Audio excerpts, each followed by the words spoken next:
Bem, nós recebemos com muita alegria aqui nos estúdios da Capital FM o nosso primeiro entrevistado de hoje, que é o vereador Paulo Araújo. Paulo Araújo é presidente do Partido Progressista e membro da Comissão de Saúde da Câmara Municipal de Cuiabá.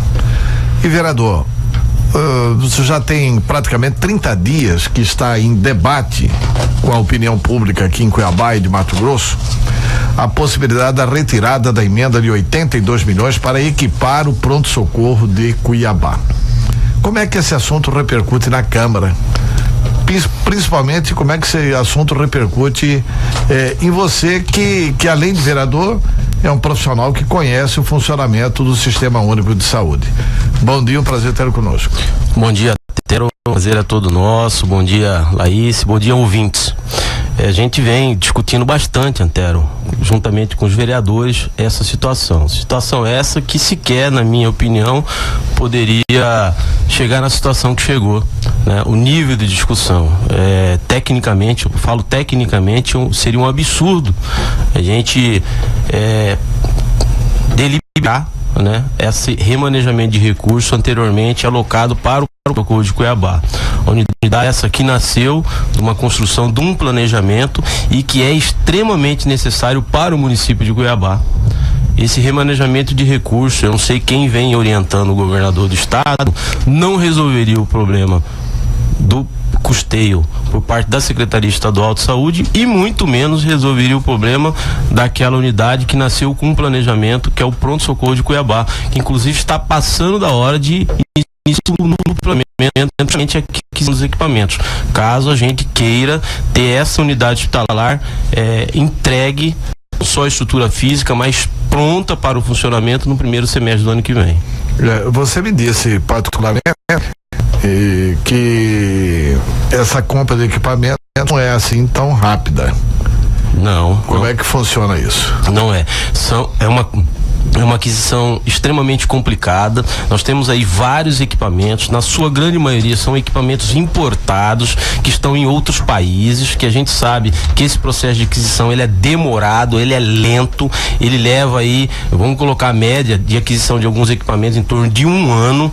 Caso nós, mato-grossenses e os gestores da pasta, através do planejamento que fora feito, que é a construção do pronto-socorro de Cuiabá, dentro desse lapso temporal aí do prazo de 1 ano, nós já estamos atrasados. Porque a entrega da obra está planejada para outubro, para abril do ano que vem, e caso a gente persista nessa data de entrega desse importante unidade hospitalar para o município de Cuiabá, esse processo de aquisição já deveria ter iniciado. Nós temos equipamentos que levam em torno de 1 ano para a sua aquisição. Vou dar um exemplo. Um equipamento de tomografia ou de ressonância magnética. São equipamentos que são feitos, né? São nos Estados Unidos ou na Alemanha. E eles são feitos sob encomenda, é isso? Sob encomenda, e o entregador, né, o representante, ele só despacha o equipamento com a liquidação, com dinheiro pago, né? Então nós temos aí um processo licitatório extremamente complexo, volumoso, e nós temos aí as brigas entre os representantes, né? Que com certeza quem perdeu vai judicializar essa situação. É um processo licitatório extenso. Penso eu que essa discussão ela é maliciosa para o sistema público de saúde, é muito mal, é muito ruim, e eu chego até a pensar que isso aí é para desviar o foco dos problemas que realmente a gente tem na saúde pública, porque não entra na minha cabeça como técnico e hoje na condição de político a gente discutir essa situação essa que já deveria estar de forma concreta, esses recursos já deveriam estar sido aportados na gestão do município de Cuiabá para que o município pudesse já ter dado início ao processo de licitação para que a gente ano que vem tenha uma unidade hospitalar em condições de atender, humanizada. Antero, quem vai no pronto-socorro de Cuiabá, quem conhece aquela situação, não teria discussão, não teria condição psicológica de fazer outra discussão a não ser uma nova unidade hospitalar em condições de atender gente. Infelizmente nós temos uma estrutura hospitalar muito antiga, arcaica, com extrema dificuldade de atendimento. E nós precisamos pôr um ponto final nessa situação. Participa conosco da entrevista a jornalista Laíse Souza. Bom dia, Laíse. Bom dia, Antero. Bom dia, vereador. Vereador, o senhor é presidente do PP aqui em Cuiabá, né? E a gente tem um deputado federal que faz parte da bancada do PP.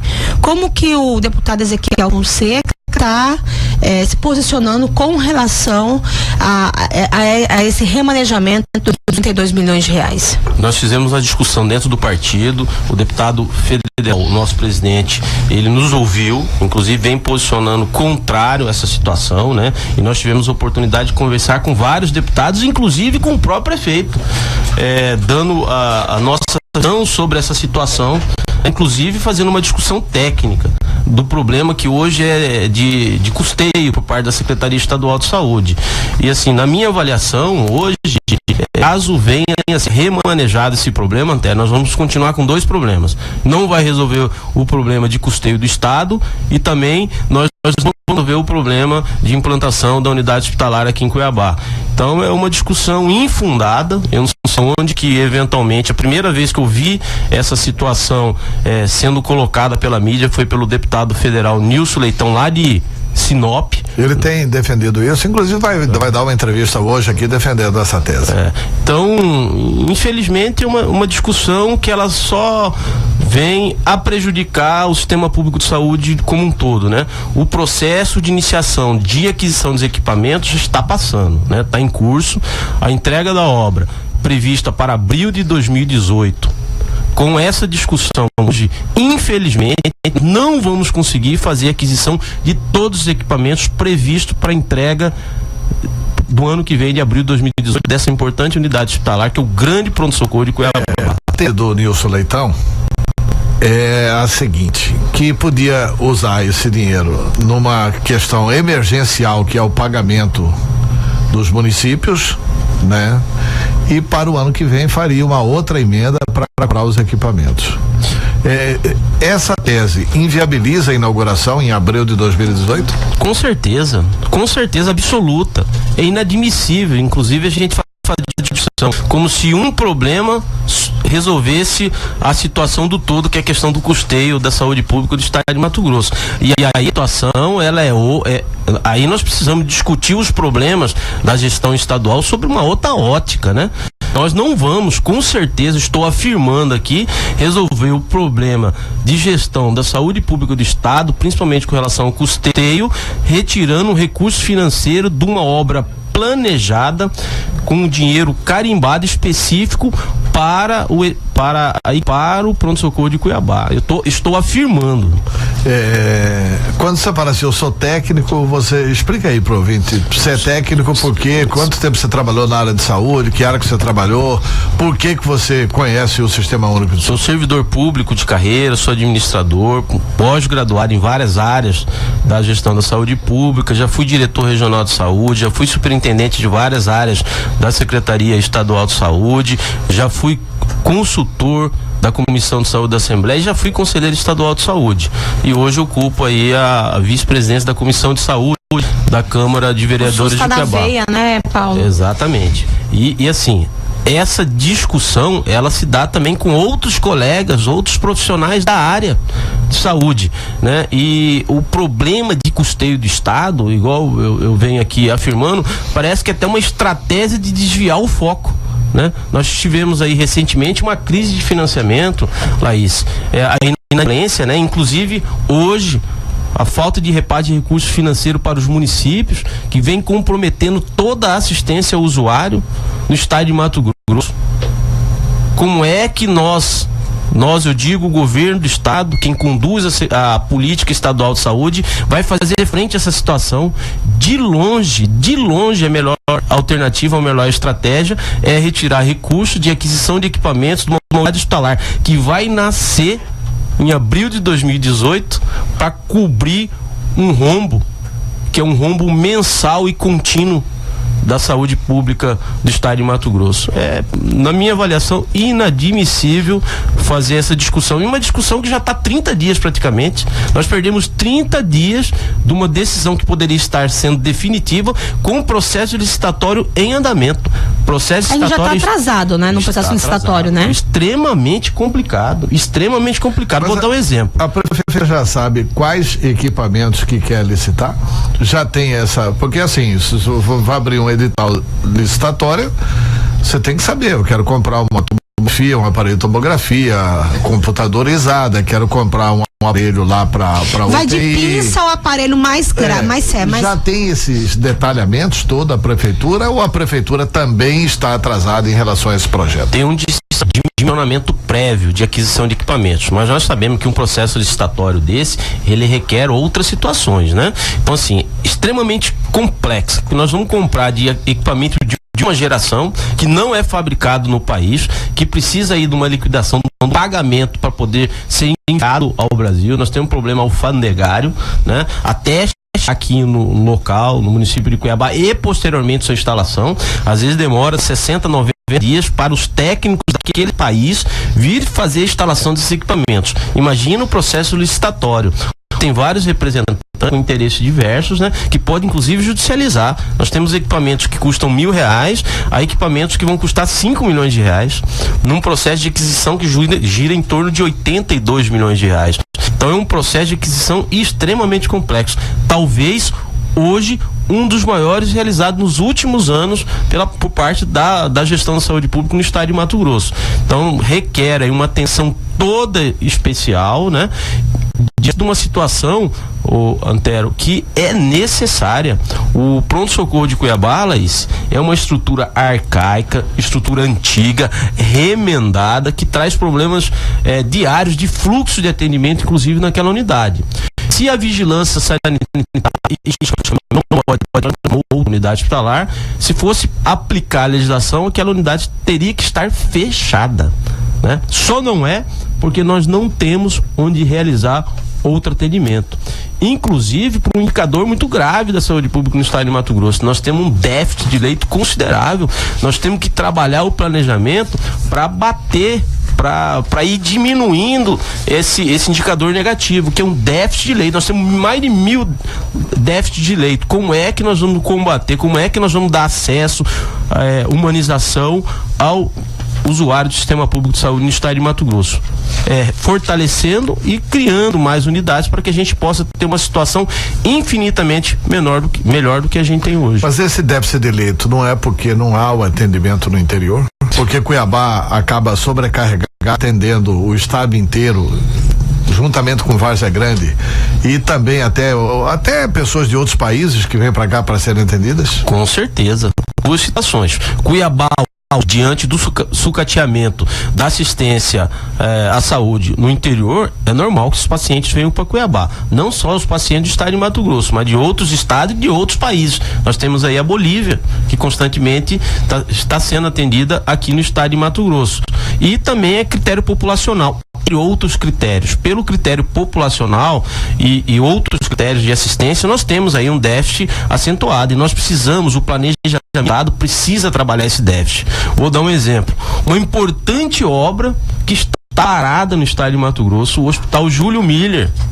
São quase 300 leitos que estão aí há quase 4 anos parados, 80 e poucos milhões de reais que estão disponibilizados para que a gente possa terminar essa importante obra para o sistema público de saúde no estado de Mato Grosso. Seriam mais 300 leitos. Esse indicador que é negativo hoje, ele ia diminuir um pouco para que a gente pudesse fazer outro planejamento. Como é que nós vamos expandir? Nós vamos expandir em Cuiabá, nós vamos expandir no interior. Tá aí um indicativo claro que a nossa deficiência, e eu fiz um levantamento recente do perfil das unidades hospitalares no estado de Mato Grosso, está indicando que o nosso problema maior é na questão da interiorização, da humanização dos serviços no interior do estado de Mato Grosso. Nós precisamos atacar esses indicadores. Onde é que nós vamos atacar? O estado, por exemplo, assumiu algumas unidades hospitalares administradas por organizações sociais, município de Alto Floresta, região de Alto Floresta, região de Colíder. Como é que tá esses indicadores dessas unidades hospitalares?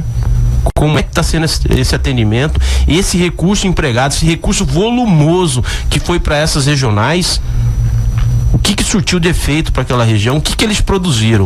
Infelizmente, produziram quase nada. Levaram o nosso dinheiro e faltou aí pulso da Secretaria Estadual de Saúde no sentido de identificar essas dificuldades que foram apresentadas nessas 2 unidades hospitalares, o porquê que esse contrato com as organizações sociais à época, ela não produziu o efeito necessário, um emprego volumoso de recurso financeiro. Então são essas situações que a gente tem que atacar e não utilizar de preposto um recurso para aquisição de equipamentos que vem justamente atacar aquele indicador que é um indicador prejudicial à população cuiabana, que é um déficit acentuado de leito. Na questão do pronto-socorro, só faz esse tipo de discussão quem não conhece, porque se conhecesse, sequer pensaria em fazer uma discussão dessa, que é tirar recursos financeiros de uma importante obra aqui para o estado de Mato Grosso. Eu não falo nem para Cuiabá, porque o pronto-socorro ele atende 58% da sua população são pacientes do interior do estado de Mato Grosso. É um hospital municipal de referência estadual. Antero, eu queria fugir um pouquinho, sair um pouquinho desse assunto, que nosso tempo está indo, mas tem muita coisa que eu quero ainda conversar com o vereador. Vereador, a gente está passando ali por um problema, e o senhor já veio aqui algumas vezes a respeito disso no programa, com relação à questão dos dependentes químicos. A gente tem agora a conhecida Ilha da Banana, em que as pessoas estão sendo retiradas ali daquele local onde ficava os dependentes químicos, né? E como que fica essa situação? Né? A gente não tem para onde ir. O município não tem uma referência, né? Depende de toda uma estrutura que é criada com relação à questão das igrejas evangélicas que tem seus de atendimento, coisa e tal. A Câmara está cuidando disso? Como que a Câmara está acompanhando esse remanejamento? Porque a gente passa por ali de carro, você vê as pessoas cruzando ali a praia, totalmente no modo, como o pessoal fala, no modo zumbi, né? O que a Câmara tem feito a respeito disso? E o senhor que atua na área? É uma situação extremamente infeliz, né? Do ponto de vista de assistência ao ser humano, né? É uma situação totalmente desumana. Quando a gente começa a avaliar a rede de saúde mental, Laís, você vê que infelizmente a gente não tem condições, Antero, de fazer o atendimento daqueles que precisam e procuram. Imagina daqueles que não têm condições de procurar, né? Foi até aprovado a questão da internação compulsória, né? Internação compulsória. Eu, particularmente, sou a favor da internação compulsória. Hoje nós não temos condições aqui de fazer internação compulsória no estado de Mato Grosso, no município de Cuiabá. Nós não temos onde fazer esse tratamento. Como é que nós vamos propor internação compulsória se hoje nós não temos rede de saúde mental para poder fazer o tratamento daqueles que procuram a rede? Imagina daqueles nessa situação, né? Que não procuram a rede, né? E é uma situação que divide opiniões aqui, a questão da internação compulsória. Então é uma situação que precisa ser urgentemente retomada. Nós estamos falando... Por que você é a favor da internação compulsória? São situações, vou dar um exemplo daqueles usuários, pacientes, doentes que estão ali em torno da igreja São Benedito. Tem usuários que estão ali que sequer eles têm a condição de por si só falar assim, não, eu estou doente, vou procurar uma unidade. Nessa situação, eu penso que a internação compulsória, ela quebra o ciclo, né? Aquele ciclo de droga intensa. Mas como que seria essa internação compulsória? Porque a abordagem, pega lá, põe uma camisa de força nele, leva na mala para internar, como que é isso? A internação compulsória é a autorização da justiça para você internar determinado cidadão, determinado usuário. Pois em Cuiabá leva onde? Não, hoje nós não temos. Hoje, em que pese eu concordar em casos extremos com a internação compulsória, hoje infelizmente nós não temos condições de ter a internação compulsória aqui hoje para fazer frente a determinadas situações. Nós não temos unidades assistenciais em condições de prestar esse tipo de atendimento para a população de risco. Essa população é uma população de risco. Está onde? Está em Cuiabá, está em Várzea Grande, está em todos os municípios do estado de Mato Grosso. A nova política da psiquiatria mundial não é no sentido de não internar mais? Não, ela divide opiniões. Não, a internação compulsória, ela divide opiniões. Com certeza. Você vai ter pessoas aí que não concordam com a internação compulsória, pessoas que concordam com a internação compulsória. Então é uma área assim que tem várias opiniões, né? Eu recentemente estava lendo vários posicionamentos de especialistas da área. Uma corrente minoritária defende a internação compulsória, a grande maioria não defende, mas ela vem sendo praticada e em casos extremos, né? Em casos extremos ela é aplicada, tanto é que a justiça concede, né? Em alguns casos. Mas a discussão maior que nós temos que fazer hoje nós não temos o ambiente favorável para poder fazer o tratamento daqueles que procuram. Infelizmente, as famílias mais carentes são as famílias que mais sofrem, né? Porque não conseguem encontrar na rede pública, a não ser através de autorizações judiciais, essas internações, que aqui especificamente no estado de Mato Grosso são feitas na sua grande maioria por parcerias com as igrejas evangélicas, igrejas católicas, espíritas e comunidades terapêuticas. Nós precisamos, uma linguagem técnica, reorganizar a rede de saúde mental. Mas essas igrejas só aceitam se o cidadão tiver vontade de recuperar, né? Só. Você não pode pegar compulsoriamente e levar lá para a igreja. E a gente não tem esse estabelecimento. Unidades porta aberta, que a gente chama. Porta aberta. A gente não tem estabelecimento, tem que entender quem você leva de forma compulsória, né, vereador? E outra coisa, tem orçamento? Pois mas não temos e devemos ter. Com certeza, absoluta. É uma área prioritária. A questão de saúde mental é uma área prioritária. A rede técnica, a rede SUS, ela fala o seguinte, que você tem que ter centro de atendimento psicossocial. O Hospital Adalto Botelho não era de saúde mental? Não era, é de saúde mental. Pois é, e a desativação do Hospital Adalto Botelho? Porque, isso que eu estou falando, a nova política de psiquiatria, ela é contra a internação. Exatamente. Ela acha que o cidadão tem que ser tratado na família. É a orientação maior, não tenha dúvida disso. Mas a internação compulsória do dependente químico não é no caso quando a vida dele está em risco de morte? Exatamente. Nós temos aí você vai tratar da saúde dele, não da dependência no início, não é isso? Porque o Adalto Botelho, ele trata todo tipo de doença mental quando ele foi concebido, né? Nós estamos fazendo uma parte da doença mental falando da questão da dependência química. O que a rede de saúde ela fala? Que você tem que ter aí leitos de centro de atendimento psicossocial, tem que ter ambulatórios, você tem que ter médicos psiquiatras fazendo ambulatório de rua, nós que ter leitos de desintoxicação. Nós não temos nenhum leito de desintoxicação implementado no estado de Mato Grosso. Até tentamos há 2 anos atrás, habilitar 15 leitos de desintoxicação no hospital que funcionava ali no São Isabel. A burocracia não permitiu esta implantação. Então nós temos uma rede aí falha, né, com déficit considerável. Por exemplo, em Cuiabá nós temos centro de atendimento psicossocial, os CAPs, em número insuficiente para atender as nossas demandas. A exemplo dos municípios do interior do estado de Mato Grosso. A condução da saúde, de saúde mental, ela é dada norte pela Secretaria Estadual de Saúde. Como é que nós vamos organizar a rede de saúde mental no estado de Mato Grosso? Hoje, eu faço uma provocação. Se qualquer um hoje procurar o poder público, ele vai encontrar dificuldade no atendimento integral, assistência à saúde mental. Infelizmente, é uma situação extremamente complicada que merece aí uma discussão ampliada e investimentos para a gente reverter esse dado muito ruim, esse indicador que é da questão de saúde mental, não só no estado de Mato Grosso, mas no Brasil como um todo. É a epidemia mundial, a droga, né? Posso fazer uma última perguntinha, Antero? Porque a gente já está indo para os nossos minutos finais.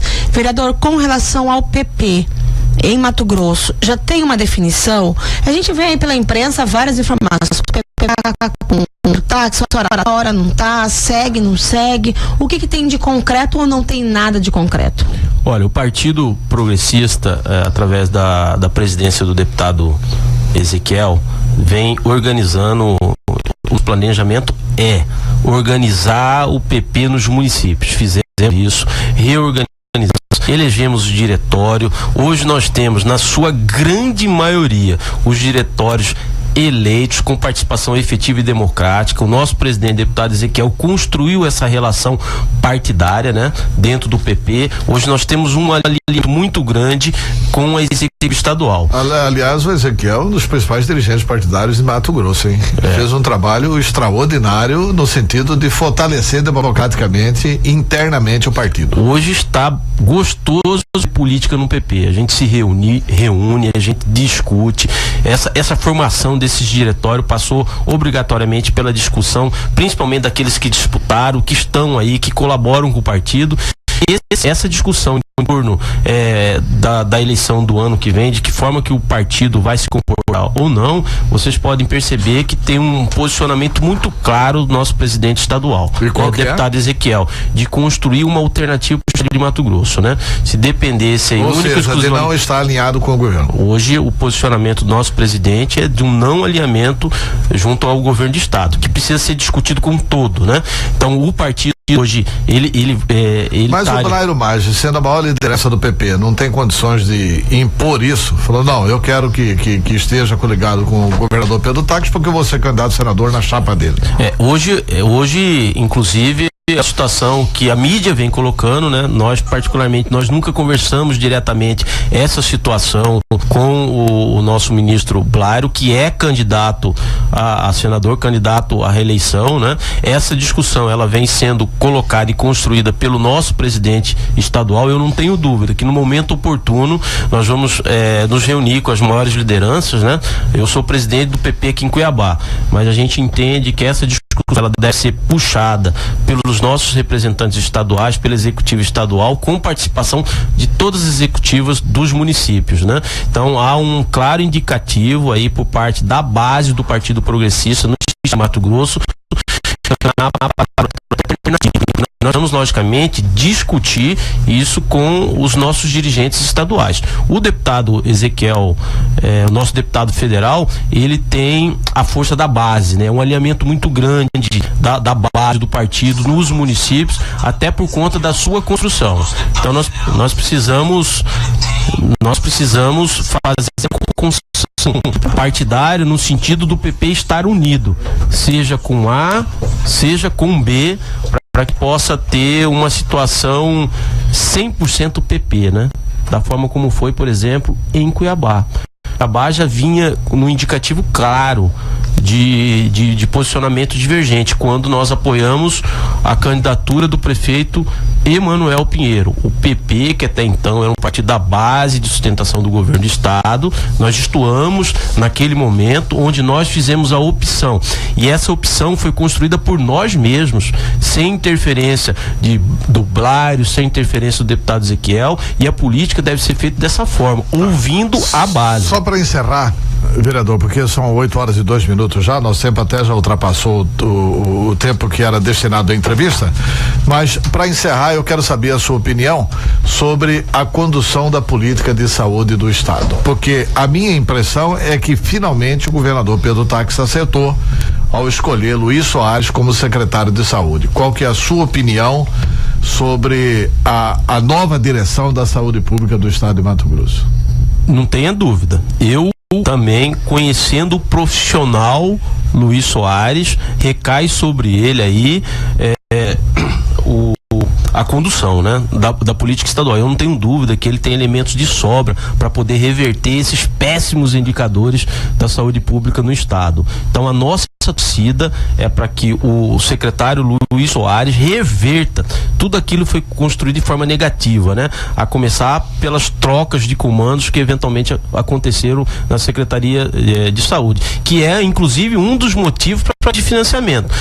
Compromissos sem laços orçamentários, né? Não tiveram uma prioridade, né? Aquilo que é prioridade, não consolidou o assistencial para o estado de Mato Grosso, enfim, entre outras ações que culminaram na situação que está aí hoje, a inadimplência de reparo financeiro, principalmente para os municípios do estado de Mato Grosso, fora os prestadores de serviço, a questão das organizações sociais, dos contratos.